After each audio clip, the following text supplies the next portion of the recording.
দীপক ব্যাপারী বলবেন না কুত্তা ব্যাপারী বলবেন? দীপক ব্যাপারী বলবেন না কুত্তা ব্যাপারী বলবেন? কি ব্যাপারী বলবেন ওকে? ওর গায়ে চামড়া আছে? বাংলার কোটি কোটি মানুষ জানে ইব্রাহিম পীর সাহেব কী জিনিস, আর এটাও জানে আব্বাস কী জিনিস। টাকা দিয়ে কেনা যাবে না। নওশাদি আছে, আব্বাসই আছে আমার ভাইপো। কি বুঝলেন? বুঝতে পেরেছেন না? ওখানে ঠেক লাগানো যাবে না। ওর পিছনে পাহাড় দাঁড়িয়ে আছে ইনশাল্লাহ।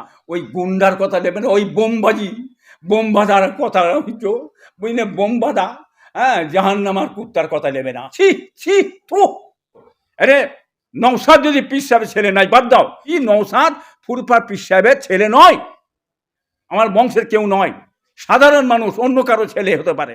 চুনকালি ডালে মুখে লাগাগে যা, চুনকালি লেগে মুখে লেগে ঘুরে বেড়াগে যা। জাহান্নামার কুত্তার কথা বলবেন না। কি বুঝলেন? ওর কথা বলবেন না, যে কথা আমার ভাইপো বলে দিচ্ছে। আচ্ছা বলিয়ে দিন আগে। হ্যাঁ, ওর বিষয়ে কেন? কলা গাছ কি বলছেন? শওকত মোল্লা মানে আরও এটা টেনে ফেলে দিয়েছেন না। আমি আপনাকে বলে দিচ্ছি, যদি মাছ দুধ খেয়ে থাকে, মমতাকে দাঁড়াতে বল, তোর মুখ্যমন্ত্রীকে দাঁড়াতে বলবে যা। কিরম দুধ খেয়েছে একবার দেখবো আমি। তোর মুখ্যমন্ত্রীকে দাঁড়াতে বলবে যা ভাঙড়ে। হ্যাঁ, উঠে ঘাস খেতে পারবেন কি হারাবে? হ্যাঁ, 1 লক্ষ কেন, 3 লক্ষ ভোটে হারিয়ে দেবে আমারই ভাইপো। চ্যালেঞ্জ করে বলছি, দাঁড়াতে বল মমতা ব্যানার্জিকে, দাঁড়াতে বল মুখ্যমন্ত্রীকে, দাঁড়াতে বলবে যা। উনি শওকত বলছি, ই কি ও ছেঁড়া মারার কথা ফেলে দিকে জানা। ওকে কোনো দাম দিই আমরা? ওকে কোনো দাম দিই না আমরা। বাংলার মানুষ জানে ও কি করেছে, ওকে সব জেনে না। ও কি করেছে মানুষের, কত ঘর ভেঙেছে মানুষের, কত ধূলিসাৎ করেছে, কত জলকর লুট করেছে, কত মানুষকে ধূলিসাৎ করে দিয়েছে। ওকে বাংলার মানুষ কেউ বিশ্বাস করে না। কি বুঝলেন? মানুষ ভয়ে চুম্বর আছে, মারপিট অত্যাচার, কিছু করেই লোক লেগে দাও, মারো, পেটো, অত্যাচার করো। এই ভয় দেখিয়ে উনি এগিয়ে এসছেন। এই ভয় আর বেশি দিন নেই, ভয় সেরে গেছে, ভয় সরে গেছে মানুষের কাছ থেকে। কি বুঝলেন? ওই থানার ভয় এরা করে না, জেলের ভয় এরা করে না। এরা জেলে যেতে রাজি আছে, জেলে যাবে, জেল থেকে বেরোবে, আমার লড়াই চলবে, জান দিয়ে দেবে, লড়াই চলবে। কোনোদিন প্রতিবাদ যারা করে, জান চলে গেলে, মরে গেলেও এরা প্রতিবাদ করতে পিছবে না। ইনশাল্লাহ দেখে নেবেন, এরা একভাবে এগোচ্ছে, আগামীতে ঝড়ের মধ্যে এগিয়ে যাবে। কেমন কে এগিয়ে যায় আপনারা দেখতে পাবেন আগামীতে, ইনশাল্লাহ বলে দিচ্ছি। হ্যাঁ, ভোটে কি ওষুধ দিবার দিয়ে দেবে ইনশাল্লাহ। আমার মানে মানে জনগণ দিয়ে দেবে ওষুধ, দেখে নেবেন আগামী ভোটে ইলেকশনে। ঘুমটা কেড়ে নিয়েছে তো, আমি বলে দিচ্ছি, ঘুম উড়ে গেছে। এর কি, এই ফেলে দিকে যান দিন। হ্যাঁ, জাহান্নামের কুত্তাটা ফেলে দিকে যান। হ্যাঁ, মমতাকে দাঁড়াতে বলবে যা। আমার ভাইপো বিদের দেখি 3 লক্ষ ভোটে মমতাকে ধূলিসাৎ করে হারিয়ে দেবে। এটা বলে দিচ্ছি, আমি চ্যালেঞ্জ করে বলছি। দাঁড়াতে বল, দেখি কিরম দাঁড়াতে পারে। শওকত মোল্লা দীপক ব্যাপারীর কথা শুনে বলেছে একেবারে বিজেপির থেকে নওশাদ 30 লক্ষ টাকা খেয়েছে। আচ্ছা, আর কি হবে? বিজেপি থেকে 30 লক্ষ টাকা নিয়েছে। আবার বলছি ইব্রাহিম পীর সাহেব বিজেপির দালাল। চামড়া ওইসব কথা বলে আমাদের বিড়ালে হাসে। বিড়াল হাসছে, ওর কথা শুনে বিড়াল হাসছে। কি বুঝলেন? বিড়াল নয়, ওর কথা শুনে হাসছে, খিচিয়ে হাসছে। পাগল আছে কি না আছে বলতে পারছে। বাংলার কোটি কোটি মানুষ জানে ইব্রাহিম পীর সাহেব কী জিনিস, আর এটাও জানে আব্বাস কী জিনিস। টাকা দিয়ে কেনা যাবে না, টাকা দিয়ে বলে মানুষকে চেপে দেওয়া যাবে না।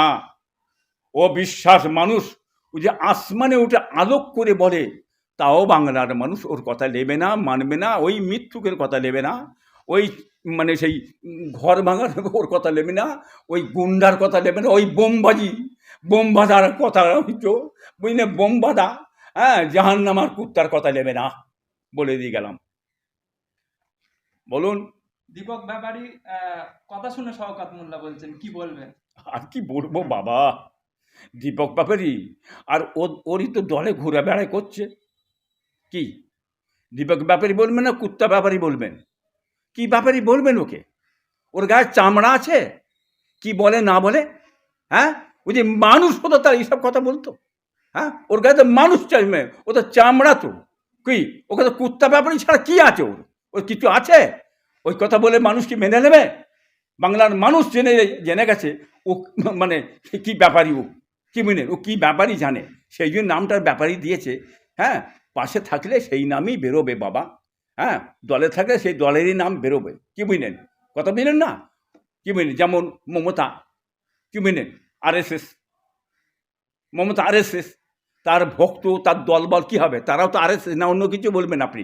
হ্যাঁ, বলুন না। সে তো বিজেপির সাক্ষাৎ দীপক একই তো। ব্যাপারীকে আবার বলছে নওশাদের শুভাকাঙ্ক্ষী। ও অনেক কিছু শওকত বলবে, মোল্লা। অনেক কিছু বলবে।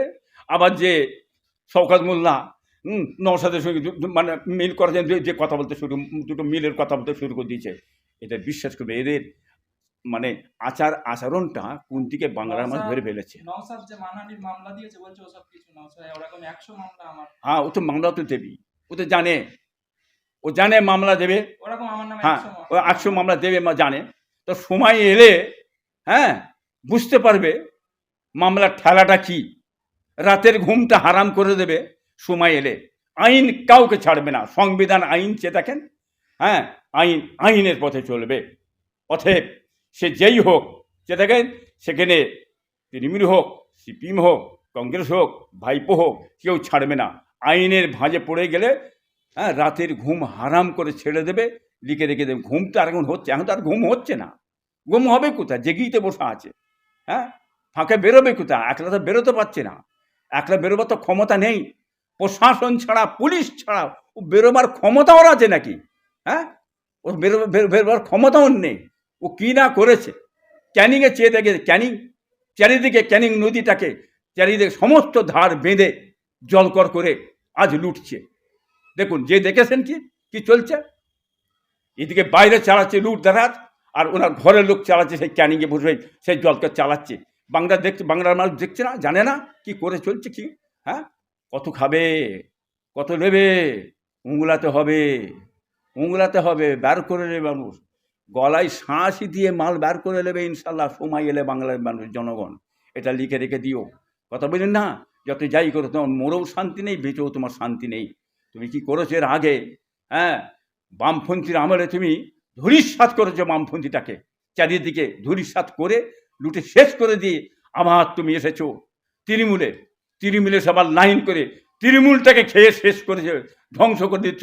এই বিভিন্ন রকম কৌশল করে আজকে কী করতে শুরু করেছে, বাংলার মানুষ তোমাকে চিনে ফেলেছে, জানে সেই পুরনো আসামি। হ্যাঁ, তোমাকে জানে এ পুরনো আসামি, এটা মনে রেখে দেবেন। এটা নতুন আসামি নয়, ও এক কুল খেয়ে আর এক কুল এসে খেতে বসেছে। হ্যাঁ, পুরনো আসামি বাবা, বুঝে নেবে। হ্যাঁ, বাংলার মানুষের জবাব দিয়ে দেবে ইনশাল্লাহ।